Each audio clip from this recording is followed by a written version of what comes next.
Hey guys, so today we're starting off with chapter 7. We're looking at the Articles of Confederation, the America's first attempt at a government, and then we're going to look at the Constitution and what is our government today.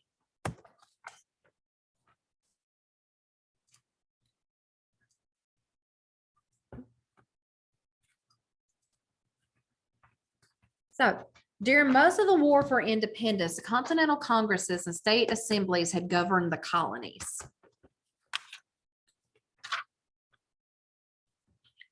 But they recognized that it wasn't enough. They needed to do something different. In 1776, the Second Continental Congress appointed a committee to submit a new plan for an improved system of government. The committee suggested a confederation, which is a loose association or league of states. John Dickinson of Delaware drafted the new plan called the Articles of Confederation in 1777, just after the victory of Saratoga. With the victory of Saratoga, if you remember, that was when the French promised their help to America. So America could see a way to be able to win this war. So they began to draft their government and look at the ways they could govern themselves. Under this plan, the government had one governing body, a Congress, whose leaders were to be elected yearly. And the Americans placed their hopes in strong state governments. They did not want a strong centralized government. They wanted strong state governments.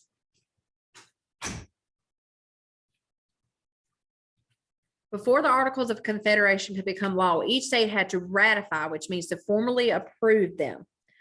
So Congress presented the Articles to the states in November of 1777, but it took almost 4 years to complete the ratification process. Virginia, the state with the largest western land claim, held out on the compromise until January 1781, when it offered to give up its claims north of the Ohio River. Under the Confederation, Congress had few powers. For example, Congress had no power to tax, but it did have more powers than the makeshift Continental Congress. The Confederation Congress could raise and maintain an army, declare war, make treaties with foreign countries, manage Indian affairs, establish and run a postal system, borrow and coin money.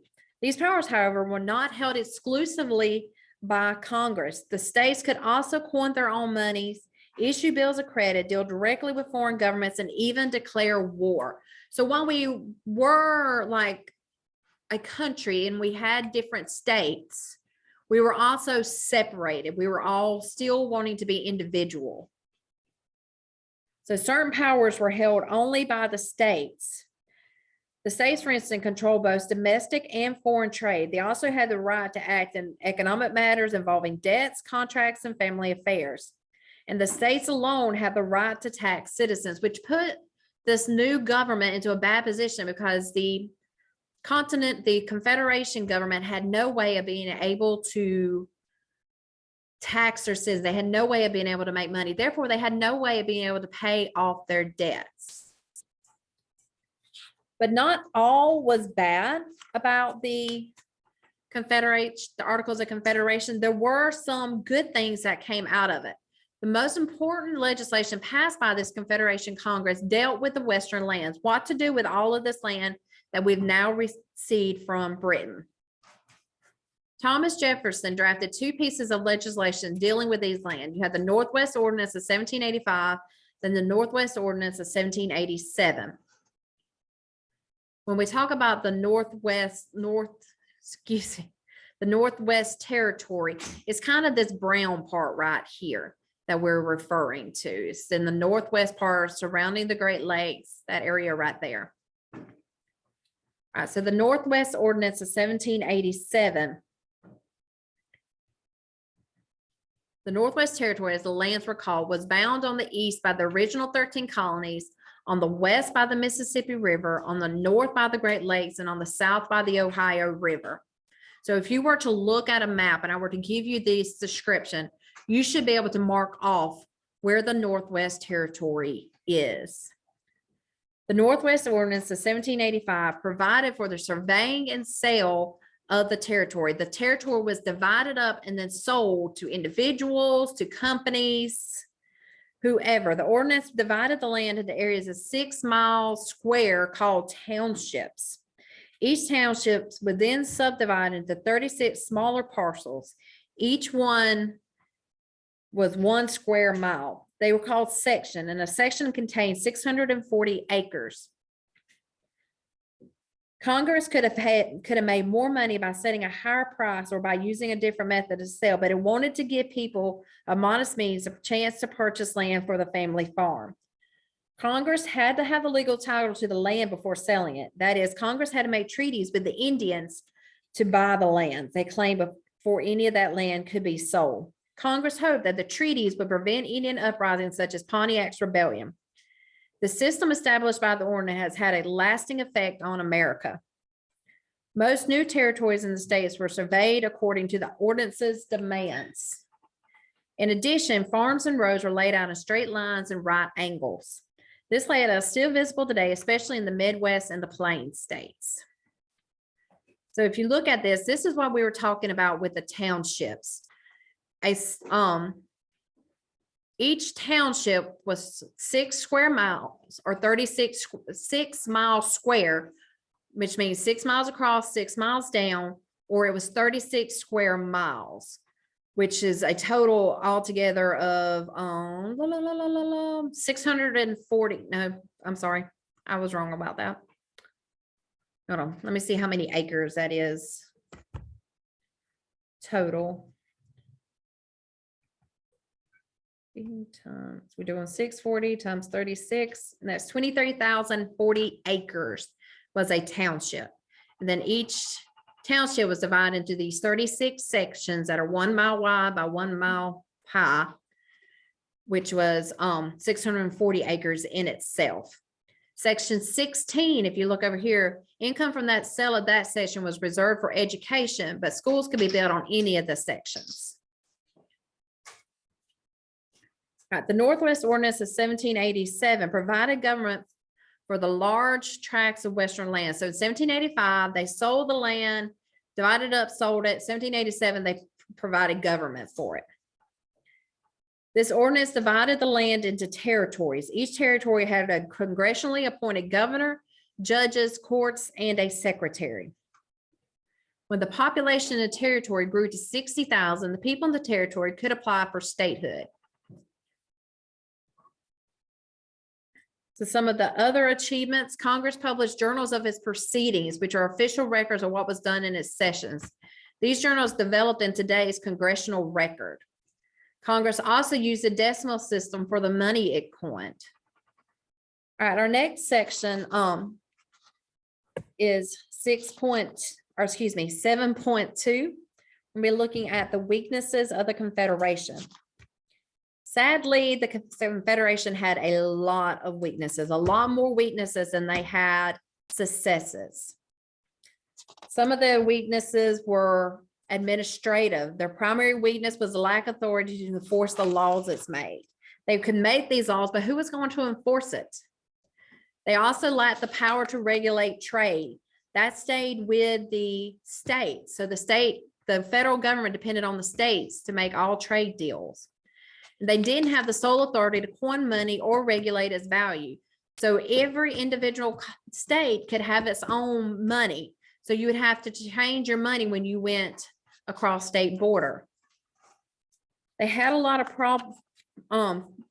problems with their foreign relations.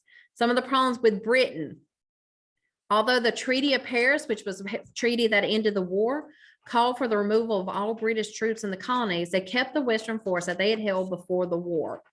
America also had to contend with Britain on the seas. The British Navy stopped American ships that were using old British trading routes. The American Navy was small and unable to rescue those ships, so they had to find their own trade routes. American ships were vulnerable to pirates, especially in the Mediterranean, where pirates from Barbary states frequently interfered. So problems with France and the Netherlands.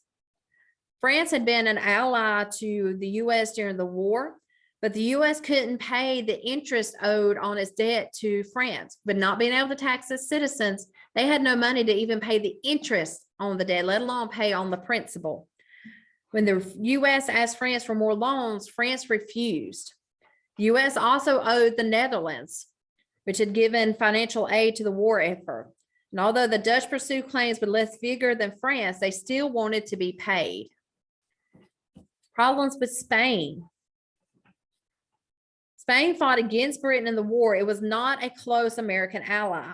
They still held land in North America and eyed American expansion wearily. They were afraid that America was going to try to move into their territory. To discourage further settlements, Spain convinced the local Indians, especially in the southeast, that the Americans would deprive them of their lands and urged them to raid American frontier settlements. Another problem involved American use of ports on the lower Mississippi, specifically the port at New Orleans. American flatboats regularly brought exports down the rivers to New Orleans. The Americans expected to have the right of deposit. Right of deposit is the freedom to stockpile goods until ships came to transport them overseas in New Orleans. So what these Americans would do, they would put all their goods that they wanted to trade overseas on boats, send them down the Mississippi River, and then expected to be able to store these goods in warehouses in New Orleans, which was held by the Spanish. They just assumed that they would have this right. But Spain wanted to deny Americans that privilege. Congress gave experienced treaty maker John Jay the task of working out the problems. The resulting treaty pleased no one. Congress refused to ratify it. Americans kept the right of deposit, but they paid dearly for it with high tariffs, which are taxes on imported goods. Spain also disputed American southern boundary. Such disputes flared until 1795, when the Pinckney Treaty officially settled the line in America's favor. And then they not only did they have problems overseas with different countries, they also had problems at home. They were having to stand up to show that they could be a strong government. In Western Massachusetts, mobs sworn to oppose the heavy tax burden that the state faced as the new government sought funds to pay off war debts. Daniel Shays, a veteran of the Continental Army, led a mob towards Springfield, Massachusetts, where the national government had stored weapons. Shays' mob of 1,200 men met the state militia in January 1787. One volley of shots dispersed the rebels, but 4 of them were killed. Finally, the people in charge in America had to realize that there was a problem. And the Shays Rebellion kind of forced them to look and realize that they had a problem. It was an embarrassment. They had fought so hard to earn freedom and their own rights.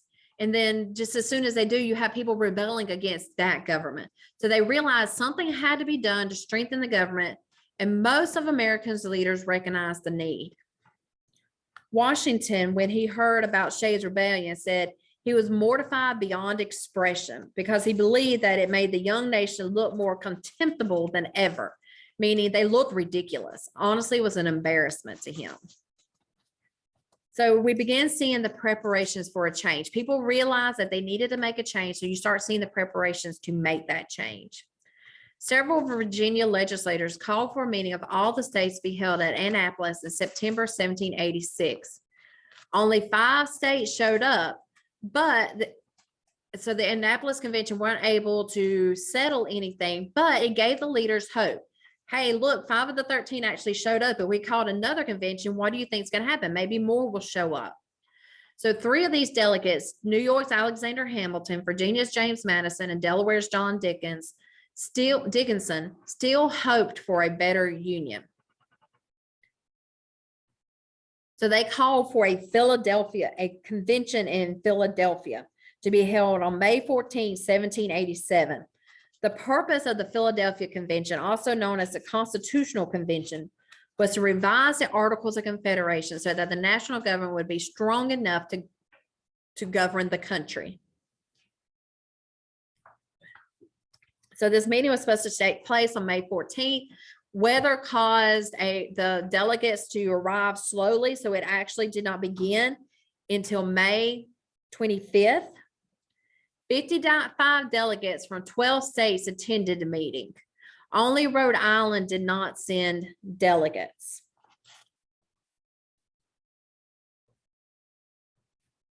The convention was held in Indianapolis Hall in Philadelphia, Pennsylvania, the same building that the Declaration of Independence was signed in.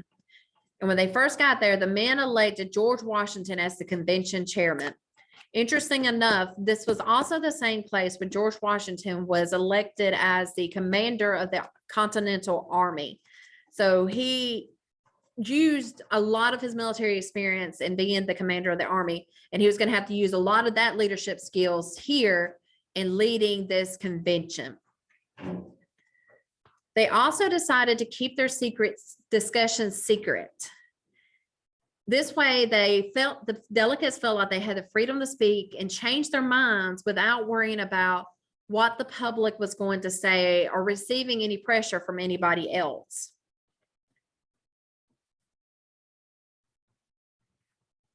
So the right men came to Philadelphia at the right time. This is an example of God's providence. You can say it's coincidence, you can say whatever, but this is God working everything out for good. You had the leader of the Pennsylvania delegation was Benjamin Franklin. He was a brilliant-minded person.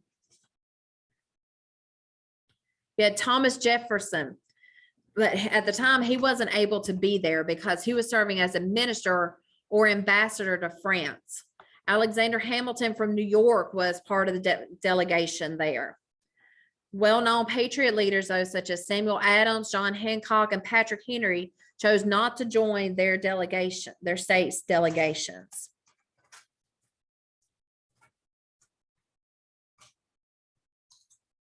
Some people stayed away because they believed that the convention had become an upper-class conservative effort.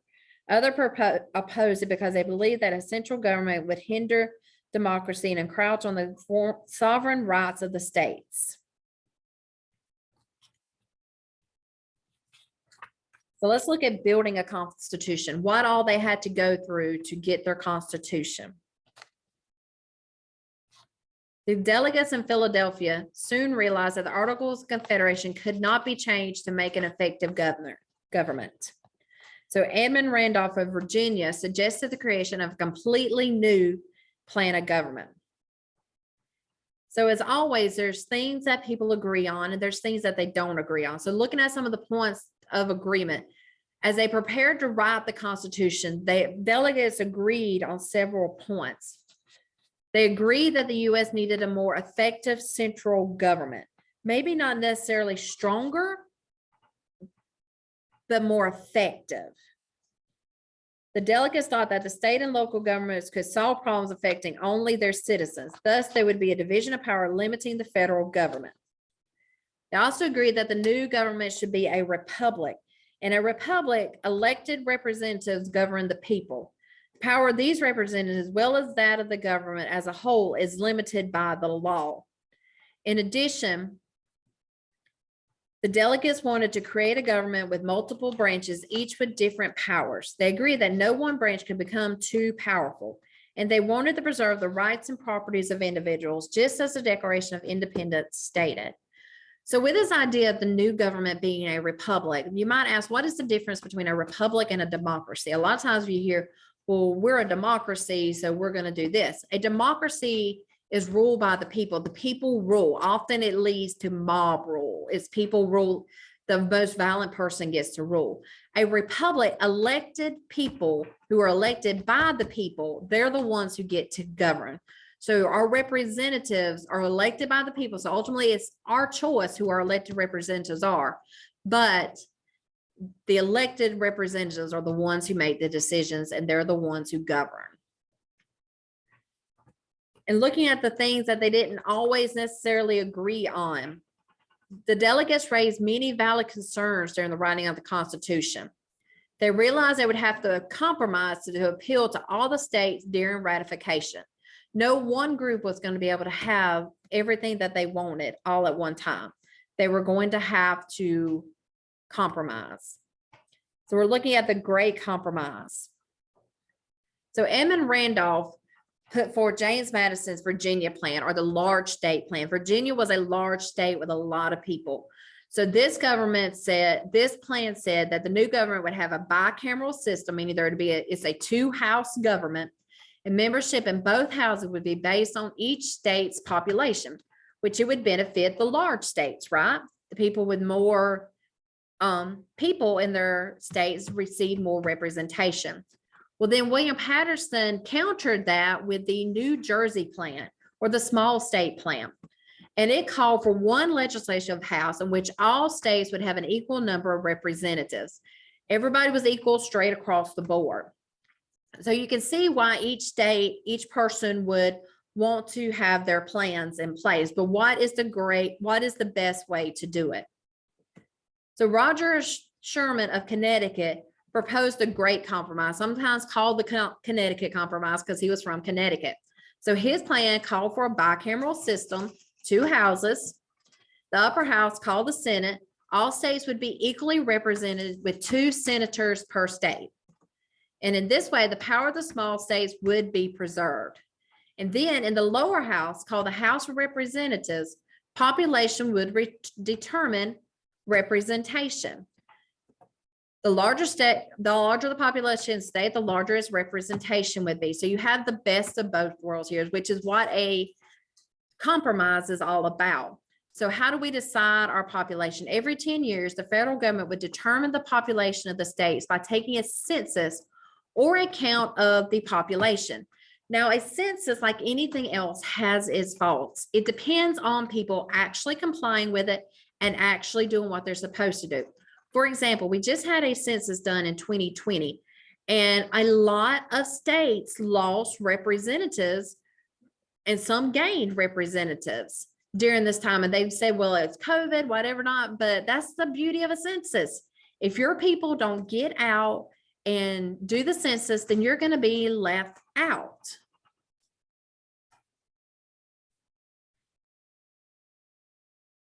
Some of the other compromises, you had the Commerce Compromise. Commerce dispute centered on the need for navigation and tariffs laws. The resulting Commerce Compromise favored the North by allowing navigation laws or tariffs to be passed by a simple majority rather than by the 2/3 vote favored by the South. It made the U.S. less dependent on foreign trade, which was a good thing. And then you had the 3/5 Compromise. The problems came up with how to count slaves in regard to taxation and representation. The South did not want to count slaves when it came to taxation, because it would increase their tax burden. Yet they did want to count them when it came to representation, because they would have more representation in the government. So the non-slave states, they wanted to count the slaves for taxation, so there would be more money, but they didn't want to count them for representation because they didn't want the slave states to have more representation in the new government. So the compromise was settled by this 3/5 compromise. It basically stated that for representation and taxation, population would be determined by adding to the whole number of free persons 3/5 of all other persons except Indians who were not taxed. So these slaves were only counted as 3/5 of a person. So looking at some of these principles in the Constitution, you had written law. Under the Constitution, leaders rule by written law. You couldn't just change these laws according to your own wishes. Only an amendment can change the written law of the Constitution. Then you had separation of powers. These next two things, separation of powers and checks and balances, you may think, oh, well, they're the same thing, but they're not. Separation of powers, the Constitution divides the government's powers among 3 branches: the executive, legislative, and judicial branches. The delegates relied heavily on the ideas of the French philosopher Montesquieu in developing this idea of separation of powers. It ensures that no one branch has too much power. So when we look at this, this is how we look at our separation of powers and our checks and balances. You can see the overlap of where it would be checks. Checks and balances. A system of checks and balances keeps each of the three branches of government from going beyond its powers. In this system, each branch has one or more powers that limit or check the powers of other branches. To strengthen the national government without weakening the state governments, the delegates established a federal system that divides the government's powers between the national government and the states. The Constitution assigns duties and powers to the level of government best equipped to handle them. All right, and in this section, Section 4, we're going to look at the success of the Constitution, how it ended up being ratified and what makes it successful. So on September 17, 1787, the delegates gathered for their last session and signed the Constitution. Three of the delegates, George Mason, Edmund Randolph, and Elbridge Gerry, refused to sign the Constitution because they wanted a Bill of Rights to be added. A Bill of Rights would guarantee civil and personal rights and freedoms to the citizens. So the delegates' next job was to push the ratification of this Constitution. But as with everything, you've got two different sides. You had those who favored the adoption of the Constitution, and they labeled themselves Federalists. They persuaded their states to ratify the Constitution by writing a series of newspaper essays collectively called the Federalist Papers. They were written by Alexander Hamilton, John Jay, and James Madison.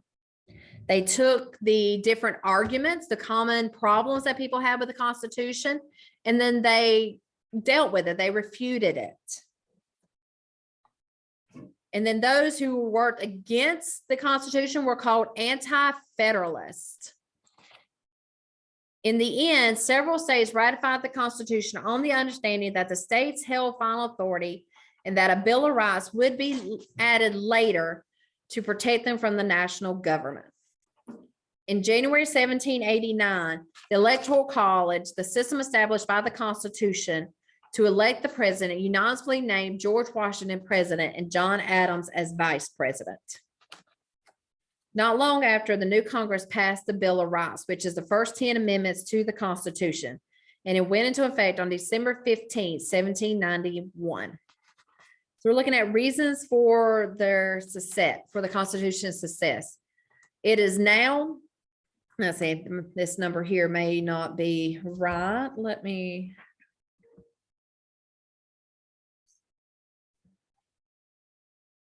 It's now about 230 years old.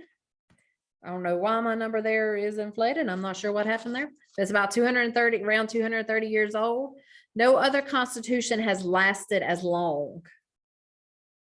One reason for the Constitution's success is that the political thinking at the time of the Constitutional Convention was influenced by biblical principles. Second reason for the Constitution's success is that Americans put forth a great deal of patient effort to make it work. During the life of the Constitution, the U.S. has amended the document only 27 times. So in 200 plus years, it's only been changed or added to 27 times. The Bill of Rights passed in 1791 comprises 10 of those amendments. So only 17 changes have been made since the document was passed. Looking at the weaknesses of the Constitution, many of the founders believed that virtue can be achieved apart from a relationship with Christ. And the Constitution failed to give Christianity the important foundational role in the nation that it received in many state constitutions of the era. E pluribus unum. In 1776, long before Constitutional Convention, Benjamin Franklin suggested that the nation take as its motto, E pluribus unum, out of many, one. Throughout the convention, the young nation followed this fitting motto. The states had many differences and did not want to lose their distinct character, but they recognized their need to unify under a single central government. Though debates and compromises, each state gave us something it valued to achieve. It valued to achieve unity. In the end, this Constitution produced by the delegates preserved many of the state's values and formed the foundation of a unified nation. And last, we're going to look at our Constitution. So this is section 7.5. So the preamble states, we the people of the United States, in order to perform a more perfect union, establish justice, ensure domestic tranquility, provide for the common defense, promote the general welfare, and secure the blessings of liberty to ourselves and our prosperity, do ordain and establish this Constitution of the United States. So the preamble introduces the Constitution, states the source of government's power and the 6 purposes of the government. So Article 1 is the legislative. Legislative branch approves the treaties and presidential appointees and has the power to propose amendments. And they also make the laws.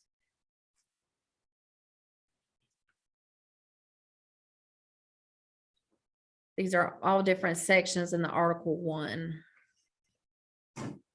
If a president opposes a bill, he may return it to the body where it started, stating his objection. This is called a veto. So a bill or a law starts off in the legislature. It can go to the president to be vetoed. And then his veto can come back to Congress where it takes a 2/3 majority to overrule their objection. Article 2 is the executive branch. This is the president. The president enforces the laws. A presidential term of office is for 4 years. And at the time, there was no limitations on how many terms a president could serve. George Washington himself chose to only serve 2 terms, stating that that was about as much as what a president needed to do. And he kind of set a tradition after that. The only one who went against that was Franklin D. Roosevelt during the Great Depression and the start of World War II. He was actually elected to his 4th term before he died. And then after that, an amendment was added to the Constitution to limit the president to only 2 terms of office. In this part of the executive branch, there's a process for impeachment. Impeachment is the filing of charges against a major federal official. Impeachment is not being removed from office. That is a punishment for impeachment for these charges. All right, the 3rd article is about the judicial branch. This is the courts. They interpret the law. This is where we get our Supreme Court from. All right. The next article is over interstate relations. This is relations between the states. And then giving the details of how to amend the Constitution. Constitutional and national supremacy. The U.S. Constitution is supreme or the highest law of the land. The order of authority in the U.S. is the Constitution as interpreted by the Supreme Court. The laws of Congress, treaties, state constitutions, state laws, local, county, and city laws. All right, ratifying the Constitution. 9 of the original 13 colonies had to ratify the Constitution to start the new form of government. All right, then looking at the different amendments to the Constitution. You had the 5 freedoms, the right to bear arms. 3rd Amendment is no quartering of troops. 4th, no unreasonable searches and seizures. Rights of the accused in criminal trials. Rights of citizens in civil trials. Cruel, unusual, and unjust punishments. Unlisted rights of the people and reserved rights of the states and the people. Suing states. Separate ballots for president and vice president, slavery, citizenship, Black voting rights, income tax, direct election of senators, prohibition, women's suffrage. The right to vote is called suffrage.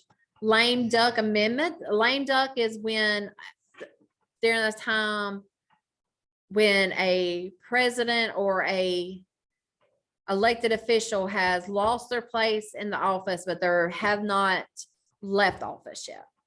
Repeal of prohibition, presidential terms, voting rights for Washington, D.C., no poll tax, presidential succession and disability, 18-year-old vote, congressional pay raises. And that brings us to the end of chapter 7. So if you have any questions, feel free to contact me and I will get back with you the best as I can. Tomorrow you should be reviewing for your test, and then your test will be the next day. If you have any questions, again, please just reach out to me. Thanks.